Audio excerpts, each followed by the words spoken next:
In the chilling month of January 1987, a thick blanket of snow draped the village, blanketing it in white. Each day, the villagers ventured out into the frosty world to wage their battle against the relentless snowfall. Amidst this winter chore, toiling with an ancient shovel, was a not-so-skinny yet determined young woman. Naomi had arrived in the village, seeking solace with her 2-year-old daughter, Ruth, and her beloved grandmother, with the intention of making it a permanent home. From her vantage point on the porch, Grandma, bundled in a worn shawl atop her fur coat, observed her granddaughter as she cleared the snow from the gate, her expression tinged with melancholy.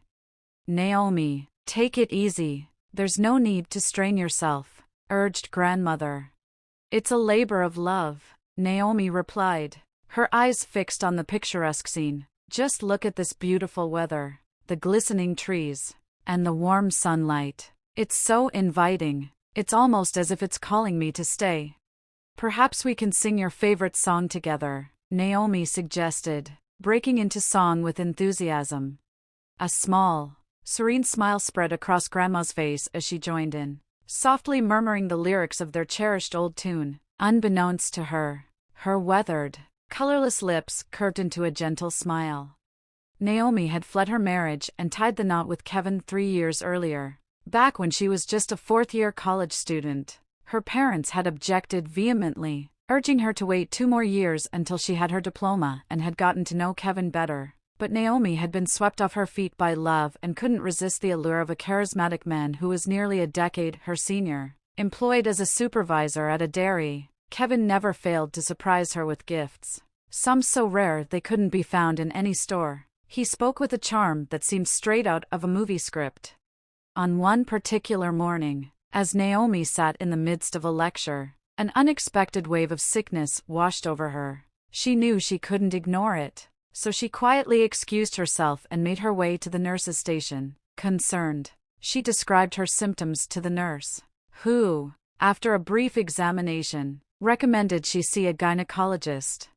The following day, when Kevin learned of Naomi's visit to the gynecologist and the surprising news that she was expecting a child, he took swift action. Without hesitation, he accompanied Naomi to the registry office to formalize their commitment. Just 1 month later, they stood before the officiant, exchanging vows and becoming husband and wife. Naomi's parents, while they did attend the registration ceremony, wore expressions that concealed their true feelings. Their joy was overshadowed by unease, and as time went on, their reservations about the situation only seemed to deepen.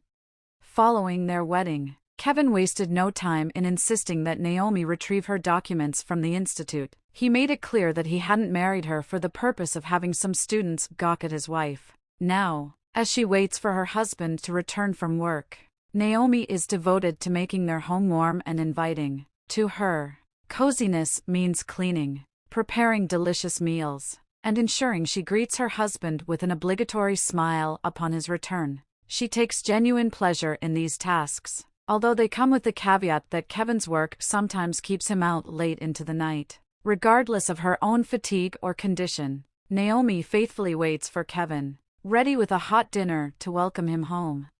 The sky above seemed to remain silent, reluctant to admonish him for his frequent lateness and drunken arrivals. "I'm the head of this family, the boss," slurred Kevin, his eyes narrowed from the alcohol's influence, as Naomi dared to question his prolonged absences. "I'm the one bringing in the money, and that's absolutely none of your concern. You do well to stay out of my life. If you ever inquire about my whereabouts again, I'll resort to violence. And don't even think about seeking help from anyone," he warned ominously. He squeezed Naomi's shoulder forcefully and she squirmed in pain into a ball and cried. Kevin grinned and kissed her roughly on the lips. In the morning, he was as affectionate and friendly to his wife as if nothing had happened. Naomi thought that Kevin must have just had a rough day and calmed down. But a few days later he came in very late again, and his wife didn't wait for him and fell asleep. That's when Kevin roughly pulled her off the bed and slapped her on the cheek. Naomi was frightened and didn't realize anything. She grabbed her face, but her husband forcefully dragged her naked into the kitchen and ordered her to set the table.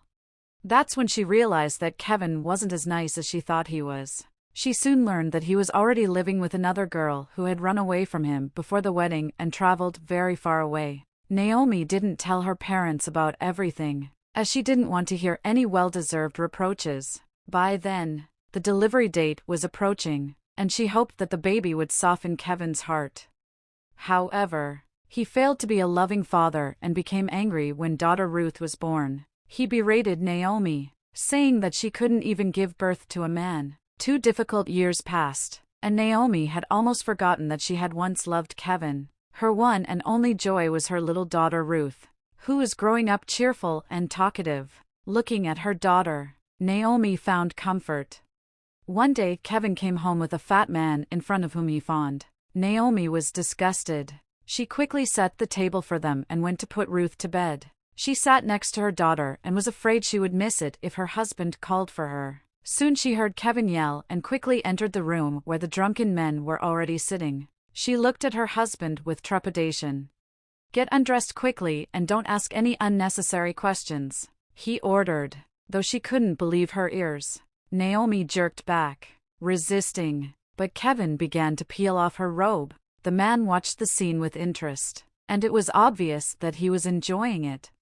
Naomi tried to keep her clothes on and didn't scream, afraid that her daughter would wake up and see the nightmare. But when only her panties were left on, she bit her husband's hand in frustration. For that, he forcefully slapped her face. But Kevin grinned and said that was enough for today and they would continue tomorrow night. Later, before leaving, Kevin roughly took Naomi by the chin and told her right to her face that the man from the DA's office could put him away for embezzlement and she better not argue. He told her to set the table and clean herself up, buy something nice to eat, and go to the hairdresser. At that, he wrinkled his nose squeamishly and left. Naomi stood there for a long time, afraid to even breathe. She didn't know what to do, but when Ruth began to demand attention, she came to her senses and decided to pack.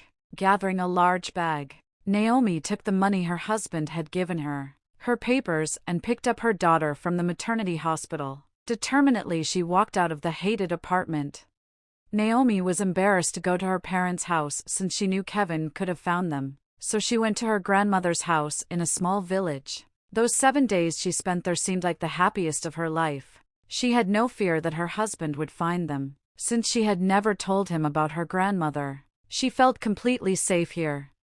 Naomi enjoyed stoking the stove and cooking borscht on it. She took care of Ruth and shoveled snow in the yard, all the while humming like she had 3 years ago, before this creepy family life. While shoveling snow, Naomi bumped her shovel on the driveway and was astonished to see the shovel's tip easily break in half. Her grandmother advised Naomi to go to a neighbor who, though strange, was a good man and could fix the shovel. Naomi took both parts of the shovel and went through the snowdrifts to the neighbor's house. Everything there had already been shoveled clean of snow. "I wish someone would help me like that," thought the girl and shuddered. No, better without helpers. She boldly opened the door and cautiously asked, "Anybody home?" No one answered her.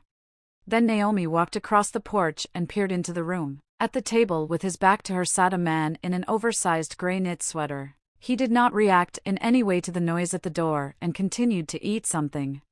Naomi remembered her grandmother's words that the neighbor was not scary, but very good, and boldly went over and clapped him on the shoulder. What happened next? She did not realize at once. In a second, the girl was clasped by the strong hands of a man who was already standing in the middle of the room. A chair was lying off to the side, and a small, overgrown, stubbled man with a burnt face was laughing in the doorway. "Danielle, come on, that's kind of our neighbor. I've seen her before," he said, letting Naomi go. "Yeah, let go. You're going to run the girl over." Daniel looked guiltily into the face of an astonished but somehow not frightened Naomi, and blushed. "Sorry, I'm out of habit." Naomi couldn't take her eyes off the giant. So big, he remained like a child, and his eyes were kind-hearted. She wanted to look into them and not look away. She remembered how he held her tightly in his arms and smiled. It felt good to argue about something. Daniel fussed. "Would you like some tea? And I found some dried currant leaves. Brewed some." We've got lambs too. Help yourself. Naomi didn't refuse. She didn't want to leave. Daniel poured her hot and fragrant tea into a huge mug and added sugar generously. She didn't mind. Only watched the deft movements of his huge hands as if mesmerized. In a few minutes they were talking like old acquaintances. Naomi complained to her new friends about her woes of marriage, and the neighbor told them that Daniel had been in the military, a good soldier, but Daniel had been wounded and had to leave the service. He healed up at home and got married right away. He always dreamed of having children of his own, but it didn't work out. A year later, his wife, as if mad, began to constantly scandalize, especially in front of strangers. One day she disappeared. The police found her things on the riverbank with traces of her blood and Daniel's watch next to it. There were witnesses who said they heard Daniel threatening his wife. He tried to prove to everyone that he had done nothing wrong, that he loved her very much, but he was arrested anyway.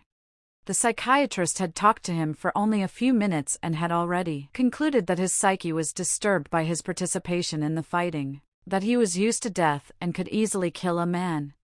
All his friends and acquaintances were outraged. They knew that he would never hurt a fly. In addition, he was sincerely worried about his wife and begged everyone to look for her, in case she was in trouble. It also turned out that she had borrowed a lot of money from his friends without telling her husband.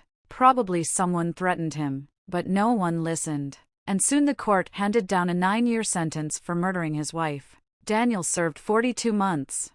But 9 months ago, his wife was accidentally met by his friends in Moscow. It turned out that she had collected money from acquaintances and simply ran away with her lover, faking her death and framing her husband. The police decided to solve the case quickly, and so Daniel ended up in prison. After letting him go, on his way home he stopped by his friend, who is Naomi's neighbor, and said that something had drawn him here, so he couldn't resist. So he didn't go to his mother's house. He went to his friend's. Daniel poked his friend in the shoulder with a weak fist, but he didn't even notice the blow. Daniel looked at Naomi, and it seemed like he hadn't even heard what his friend was saying about him. Naomi loved the way Daniel looked at her with admiration and tenderness. Her husband never looked at her like that. She didn't even notice as she softly hummed, "Daniel, Daniel, where is your smile?" He heard and suddenly looked intently into her eyes. "I know why I came here at last," he uttered in a hoarse voice. Then he took the 2 halves of the cuttings, put them together, and showed them to the girl. "It seems to me that this is us, broken, but still very much capable of being happy." Daniel left with Naomi. He dusted her yard of snow, made a snow slide for Ruth, but he also chopped firewood. He shook off the snow and suddenly asked Naomi to marry him. Naomi turned him down out of surprise. Not because she was still married, but because she was afraid of being rushed again. Daniel said nothing. Not at all. He didn't even get upset. Just left. But you realize a man like that doesn't give up that easily. A few days later, he returned with his mom, and together they still persuaded the girl to agree. Naomi filed for divorce. Kevin was already under investigation for embezzlement at the factory, so they were divorced quickly and without problems. Danielle and Naomi stayed to live with her grandmother in her house and built a new house in the backyard. They gave birth to 2 more boys, and all their lives they kept that very shovel, which joined 2 broken souls and gave them happiness.